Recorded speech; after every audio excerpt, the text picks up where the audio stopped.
The man suddenly realized that his uncle's 3 friends were acting strangely. One of them pretended to go to the bathroom but slipped into the kitchen, killing the bodyguard and the maid.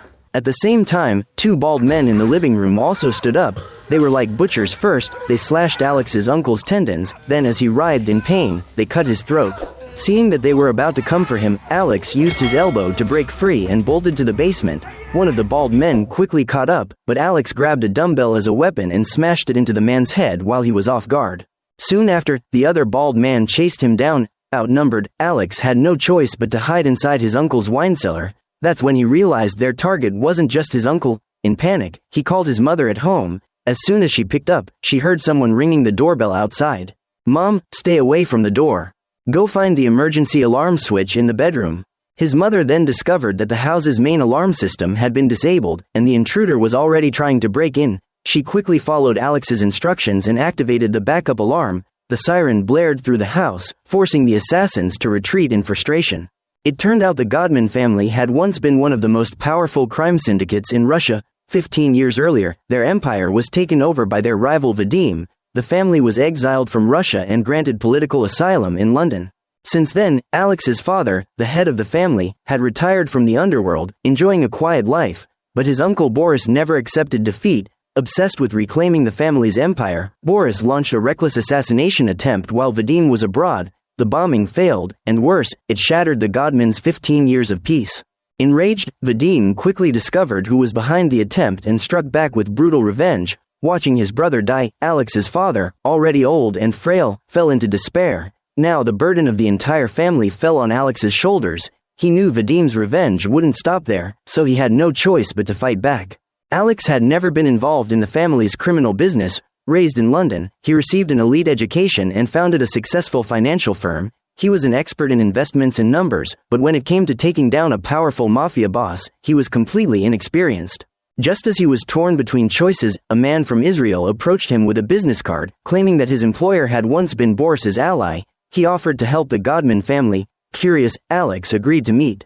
That's when he learned the truth. The man's boss, Kleiman, had suffered the same fate as the Godmans. His empire was stolen by Vadim, and he too was exiled. Unlike Boris's impulsive nature, Kleiman believed in patience, playing the long game. After years of hard work, he had secured influence in both Israel's business world and politics, owning the country's largest shipping company and serving as a well-known member of parliament. Although Kleiman had the resources to challenge Vadim, he preferred to remain safe by staying in the shadows, investing in Vadim's competitors and using financial power to slowly weaken him. His reason for approaching Alex was simple. He needed Alex's financial firm to launder money. "What we need is an economic war, not a street fight." Alex knew that once he took this step, there would be no turning back. His peaceful life would be gone forever. But thinking about his uncle's brutal death and his family's safety, he finally made up his mind to partner with Kleiman. Under Alex's professional handling, Kleiman's money was swiftly funneled through a series of international accounts and ended up in the hands of a man in Mumbai. This was the first shot fired in their war against Vadim. Kleiman had learned that Vadim was planning a massive smuggling operation through Mumbai to move goods into Europe, in collaboration with Russian contacts and Pakistan's intelligence agency. If they could hijack this shipment, it would shatter the government's trust in Vadim and deliver a devastating blow to his business. To uncover the shipment date and the vessel's number, Kleiman's men showed up at Mumbai's largest port with cash in hand. They lured a customs officer into a car, bribed him to keep tabs on Vadim's operations, and tracked down the shipping company responsible. After bribing a security guard, they stormed into the company's office after hours with the intent to steal every hard file and digital record in the director's office. But just as they were combing through documents, an unlucky accountant working late walked in. Shocked to see intruders, he froze. "If you say a word, I'll kill you." They dragged him to the director's computer and interrogated him. "Do you know which ship your boss uses to move the cargo?" "I don't know, I only handle the legal business." "Show us the files you're allowed to open." With the accountant's reluctant help, they copied everything they could, but when they reviewed the files, none of them contained any smuggling information. Clearly, they had underestimated the company director's security measures. News of the failure soon reached Alex. That's when he remembered a brilliant IT employee at his own firm. Alex met him and asked if he had any hacker friends in India. The next morning, an Indian technician heard a knock at his door. "Is anyone else in the house?" "Who are you?" Ignoring his questions, Kleiman's men barged in, searching the place until they found a room full of computers. One of them turned back with a sinister grin. The hacker was forced to go with them. His skills, however, were top tier. He quickly hacked into the phone of Chopra, the shipping company's director, and found transport details from Pakistan hidden in his email. He even managed to connect to the port's control system by entering a code into a vending machine at the docks. When shipment day came, everyone was on edge. Vadim, fully aware of its importance, stayed glued to his phone all night. Meanwhile, Alex was so anxious he couldn't go home, pacing nervously in a park waiting for news. Just as the hacker was forging the driver's clearance documents, disaster struck. Damn it, the power's out. The mission nearly collapsed, but the electricity returned just in time. The hacker frantically typed and completed the clearance papers. Kleiman's men got the green light. Go, get inside now. As Vadim's cargo was being loaded onto the ship, a heavy truck roared in, blocking the shipment. Stop that container. There's been a mistake. The Srikanth steel container has to be returned. And just like that, they seized Vadim's most crucial shipment. Furious, government officials immediately cancelled their cooperation with him. But before Kleiman and Alex could celebrate their first victory, betrayal struck from another corner of their business empire. In an office, a cautious man peeked out the window, then quietly executed a €5 million investment order. Strangely, the money wasn't used to buy any financial products at all. It was funneled straight into the hands of a crime boss in Prague. In the Underworld, the two biggest trades, counterfeiting and smuggling, were both controlled by Vadim, the man who had murdered Alex's uncle. To weaken him on every front, Alex and his allies decided to back Vadim's rivals. They soon identified Resnick, Vadim's competitor in counterfeiting. Kleiman offered to invest heavily so Resnick could expand and stand against Vadim. They expected him to jump at the opportunity. Instead, Resnick, after admitting he hated Russians, demanded a massive deposit up front. Wire me €5 million first to prove you're serious. Then we'll talk. For Kleiman, such an amount was pocket change. He immediately called Alex to arrange the transfer, but to their shock, once Resnick received the money, he disappeared and turned off his phone.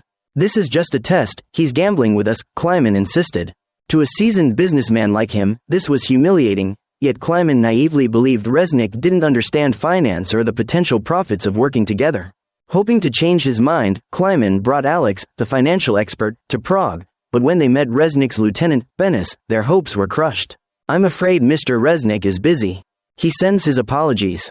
Resnick didn't even bother to meet them, sending Benes instead to dismiss the deal. With no other choice, Alex delivered a carefully prepared pitch to Benes.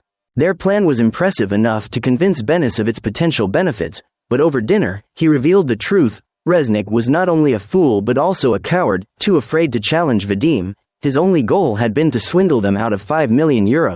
If he's that stupid, why do you still work for him? Does working for your boss really need a reason? No sooner had they spoken than Resnick's crude voice rang out from the next table. Shut your mouth, this is my turf. The outburst pushed the normally composed Kleiman over the edge. Furious, he packed his bags and left Prague that very night. But as they headed to the airport, Alex turned to Benes, an idea sparking in his mind. With steady steps, he approached him. Benes seemed to understand and leaned in to speak privately. Time is short, so I'll be blunt. We're more than willing to do business with you. Alex's hint was all it took. Ambitious by nature, Benes wasted no time. That night, when Resnick opened his door, his own men beat him down. Despite his desperate screams, they dragged him to the balcony and threw him off. By morning, Benes had taken Resnick's place, and his partnership with Alex and Kleiman began. Fueled by Kleiman's steady flow of funds, Benes reconnected with old allies in the police force. Soon, Vadim's smuggling shipments were being seized one after another. Local partners assumed it was just tighter law enforcement, never suspecting a scheme. 3 months later, while reading the news in Moscow, Vadim finally sensed something was wrong. How could his operations be bleeding when Resnick was already dead? Police reports indicate no signs of forced entry or struggle. Though his men insisted Resnick's death was an accident, Vadim's instincts told him otherwise. Using his daughter's trip abroad as cover, he personally flew to Prague. On his very first day, he witnessed police shutting down 2 counterfeit handbag shops. After questioning his associates in Prague, Vadim confirmed that the 2 raided counterfeit shops belonged to his men. This only deepened his suspicion. Someone was moving against him, first killing Resnick and now targeting his business. To verify his hunch, Vadim went to Resnick's apartment. A former soldier, he still had reconnaissance skills. He quickly spotted signs of a struggle, and near the balcony door, he found one of Resnick's fingernails torn off during the fight. Find out who was assigned to this case. Though not the brightest, Vadim's partner was efficient. By the next day, he had captured the detective handling Resnick's case and discovered this same officer was also behind recent smuggling seizures. Furious, Vadim kicked the man hard, pressed on his wound, and growled, "I don't need a speech. Just a name." Finally, the officer choked out, "Carol Bennis." But if he thought giving a name would save him, he was wrong. Vadim had no intention of sparing him. Elsewhere, Bennis broke into a cold sweat when he heard his friend had been killed. He knew no local gang would dare touch a cop. That meant only one thing: they had provoked someone far more dangerous. To protect himself and his family, Bennis bought multiple burner SIM cards and anti-tracking apps to cover his trail. But he didn't know that Vadim's protector was none other than Ilya, a high-ranking officer in Russian intelligence. Not only an old army comrade, Ilya had been Vadim's closest friend for over a decade. With his vast intelligence network, it didn't take long to track down Bennis and his family. That night, a young woman in Prague was about to enter a nightclub when the security staff stopped her. They confiscated her phone and found a bag of contraband hidden on her. "What's this? You must have planted that on me." While she argued with the female guard, another quietly planted a listening device in her phone. She was then detained in a back room. The next day, a seemingly sympathetic officer approached. "Why didn't you say your father's a cop? Go ahead, call him." Terrified, the girl called her father, Bennis. The moment he picked up, Ilya's team traced his location using advanced intelligence tools. From there, they gathered all his sensitive data and uncovered the truth. The man backing Bennis was Kleiman. Who's with Kleiman? Only an assistant. The plot against Kleiman was set in motion. One night, as he slept, two policemen showed up at his home with an arrest warrant. Stunned, Kleiman followed them to the station only to learn his lover had accused him of rape and assault. A 70-year-old parliamentarian with a frail body, how could he commit such acts? It was obvious someone was framing him, yet without an alibi, proving his innocence would be nearly impossible. Worse still, as a public figure, the scandal spread like wildfire across the media. Once a respected figure, Kleiman was now disgraced. The blow wounded him deeper than death itself. Lost in despair, he was visited by Alex. Touched by Alex's concern, he recounted everything. That night, he had been at a private party with friends until 2 a.m., then went straight home and to bed, only to be woken by police at his door. "Whoever's behind this wants to destroy me completely." Shattered, Kleiman no longer wanted to fight Vadim. He sincerely urged Alex to let go of his hatred and return to the peaceful life he once had. "I just want to be left in peace for a while." At first, Alex only wanted to see if this storm would drag him in, but the next day, a witness came forward. He claimed he had attended the same private party and had personally seen Kleiman's mistress with another man. Alex and his associate quickly tracked down the party host and identified the man. After luring him outside, they used a bit of force and got him to confess. "Two men came to my apartment looking for me. They said if my girlfriend didn't report Kleiman for rape, they'd kill us." The young man admitted he only complied out of fear for his life, since the two men clearly looked like Russian mobsters.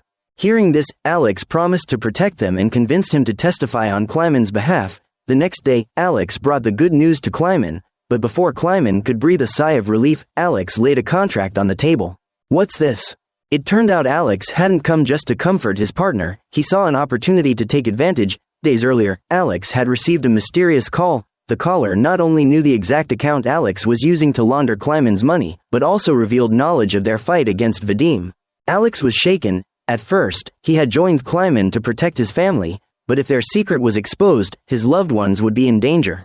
And soon enough, the nightmare came true. The news broke that Kleiman had been arrested. Alex knew that once investigators dug into Kleiman's finances, his own money laundering would be exposed.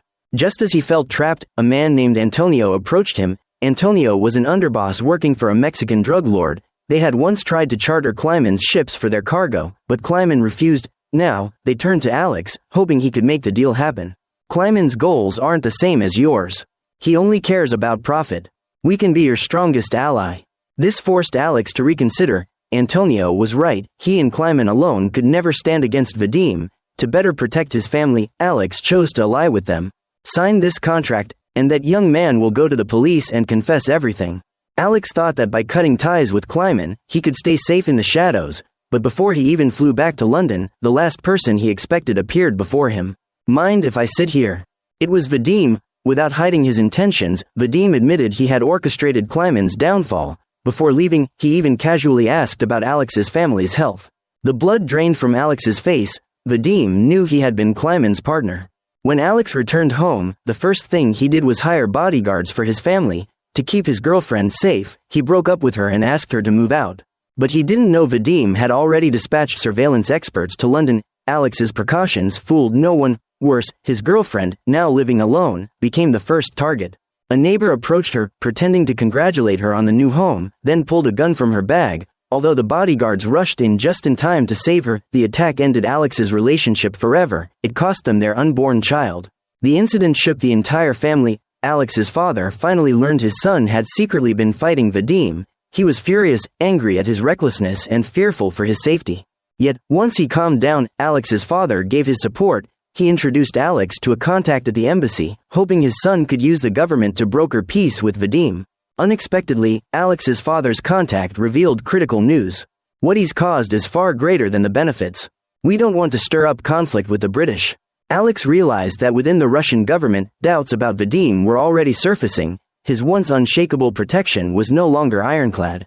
After careful thought, Alex made a bold decision. He went to Antonio, saying he wanted to open a new market for their business. When introduced to Antonio's boss, a Mexican drug lord, Alex offered to go to Moscow himself to negotiate with government officials, aiming to replace Vadim as their new partner. Hearing someone could expand his operations, the drug lord eagerly agreed. With his father's connections, Alex secured an opportunity to meet high-ranking Russian officials.